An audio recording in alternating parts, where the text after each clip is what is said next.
As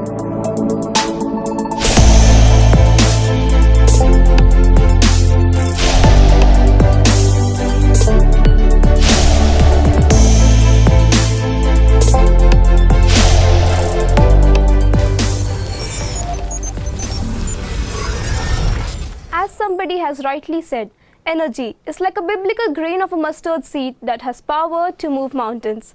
Hello and welcoming you all to a new episode of Game Changer. I am Parnika Harde and today we are going to have discussion that how COVID-19 has impacted the energy sector. The time today affected by pandemic of COVID-19 has shut the doors for everybody from individuals to organization. The consumption level has dropped down to 25%. And this has led to innumerable challenges facing short-term and long-term losses. But as rightly said, the greatest glory of living lies not only in never falling, but rising every single time we fall. Every question has an answer. Every problem has a solution. Today, we are honored to have Shri Sanjay Kumar sir, Director Personnel of Western Coalfields, Nagpur. We welcome you, sir. Thank you. Sir has rich experience over 35 years with public sector undertaking in oil, gas and mining sector. Based on his experience, he has developed understanding of energy value chain and its impact on its stakeholders. So, based on your rich experience, how would you tell that which sector has impacted most by COVID-19? A wonderful question you've asked. Based on my understanding of the energy sector, I can confidently say that the pandemic has impacted the most. If I have to pick up which segments they have impacted most, I'll pick up oil and coal clearly. Yes. Let me explain how. We are one year into the pandemic, and if you remember last year, almost this time, we were headed into lockdowns. Yes. Not one, multiple lockdowns. And what happened due to the lockdown was, immediately, as soon as the first lockdown was announced, there were travel restrictions put in place. The road transport stopped moving, the cargo stopped moving, the airlines stopped moving, the railways stopped moving. Yes. So there were big restrictions on people. Similarly, the commercial and the industrial establishments were shut down. There were lockdown restrictions on those. So resultantly what happened was, as a result of the travel restrictions, the demand for oil, because any transport which moves, so the fuel which is used in India are petrol and diesel primarily, and some amount of natural gas. But the petrol and diesel consumptions, they fell drastically. Yeah. Similarly, due to lockdown and the restrictions on the commercial establishments and the industrial establishments, the power demand got truncated. Okay. So, because of this impact, the oil refineries, they cut down their production, and it's a very complex situation, but I'll explain it. The crude oil is purchased by the oil refineries, and they process it to produce kerosene, diesel, petrol, paraffin, wax, etc. So what happened was, the refining companies, the crude prices were low, and the refining companies had bought the crude prices, but mathematically they should have gone in for more profits, but because of lack of demand, they had to cut down their production, and they lost on account of inventory losses. That is a technical term which is used by the oil companies. Okay. So they suffer from inventory losses because they have to carry the crude for more amount of time without processing it. Similarly, on the power side, when the demand truncation happened on the electricity side,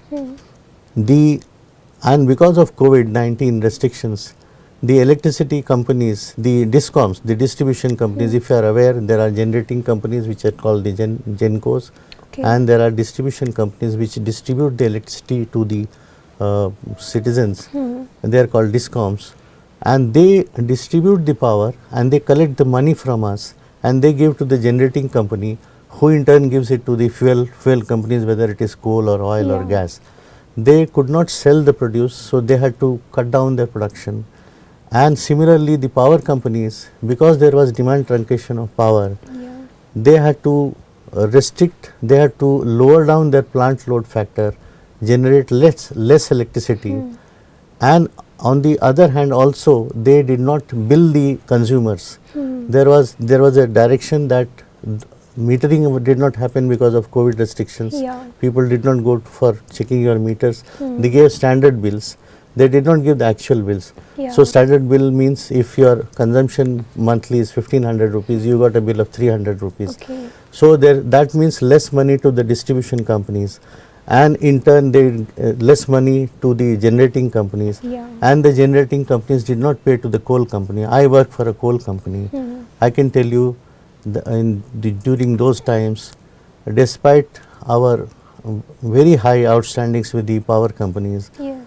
we ran out of cash, and the coal companies had to borrow money from the banks to pay salaries and statutory dues to the customers, to the contractors and the government.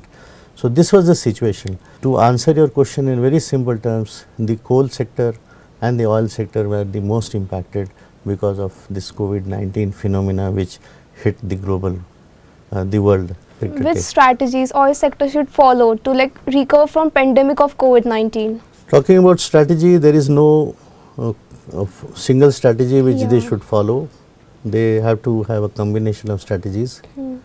But yes, these recovery, to my mind, will depend on three factors. Okay. One is how fast the virus can be contained Yeah.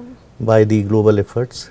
Second is how fast can we reach out, we cover the vaccination, we spread out the vaccination. And third is how successful are the economic stimulus of the governments, various governments, as you must have seen, various governments all over the world, including India government, has announced economic stimulus, and based on the success of this stimulus will depend the recovery of the oil sector. Okay. So this is there is no single strategy. It's a combination which will help them come out of this situation. Okay, sir. So what is the future of coal? Future of coal, yes, it's a big question mark. Yeah. There are many debates about it. As of now, if I see the Indian condition, coal is the dominant fuel. Okay. And responsible for the most of the primary energy which we get. Okay. And to take you back to the year 2000, since the year 2000, the energy requirement of the country has doubled, and 80% of the energy requirement is fulfilled by coal, oil and solid biomass. But as we go forward and natural gas becomes cheaper and becomes abundantly available, and the more and more power gets generated through the renewable power route, I see an existential crisis for coal. And I also see, since there is abundance of coal, there will be efforts to prolong the life of the coal, but it can be done only in the form of clean coal, and clean coal will require investment in technology, and also the coal companies will have to invest in washeries. They will have to wash the coal to remove the ash, and also invest in skilling people, upgrading the skills of the people, upgrading the technology, and investing in latest generation technologies to improve the quality of the coal. So that is how future of the coal. So to answer your question, yes, for the next 30 years coal is there, but it will have to remain in the form of clean coal. Yeah. So any closing statement you want to give to your viewers? All of us have been facing this pandemic situation with the global citizens, and I can only say that the pandemic COVID-19 really disrupted our lives, and it seemed that everything is negative, everything is totally dark. Yes. But during the last 1 year, my personal experience has been, and people have also noticed, the good thing which came out, the silver lining, was the positivity which was seen in the people. I can share about my company. Even during the pandemic, when things were down, we were all demoralized, demotivated kind of. But when we saw the Shramik special trains being run, and the migrant labor going to their homes, we decided there was a huge response from the humanity, you can say, and we as a company and our people, we decided to distribute food packets to the Shramik special trains, Okay. and we also gave them water. And interestingly, that water was RO water filtered from our own mines Yeah. and called the coal neer, Neer. which we have time to time publicized. Yeah. So there was darkness all around, but yes, the new reality which is going to emerge, my personal assessment in that is, economics apart, it will be, people have realized that they need to be more compassionate, and more and kindness has to be there. So that is the takeaway. Although it has hurt us, but compassion and kindness are two things which I think energy companies have realized, apart from commercial matters. Yes, that was deep indeed. Thank you so much, sir, for your time today. It was a fascinating conversation. So this was all about how COVID-19 has impacted the energy sector. We will keep you updated with more such topic, but don't forget to like, subscribe and share our RMW's YouTube channel. Thank you.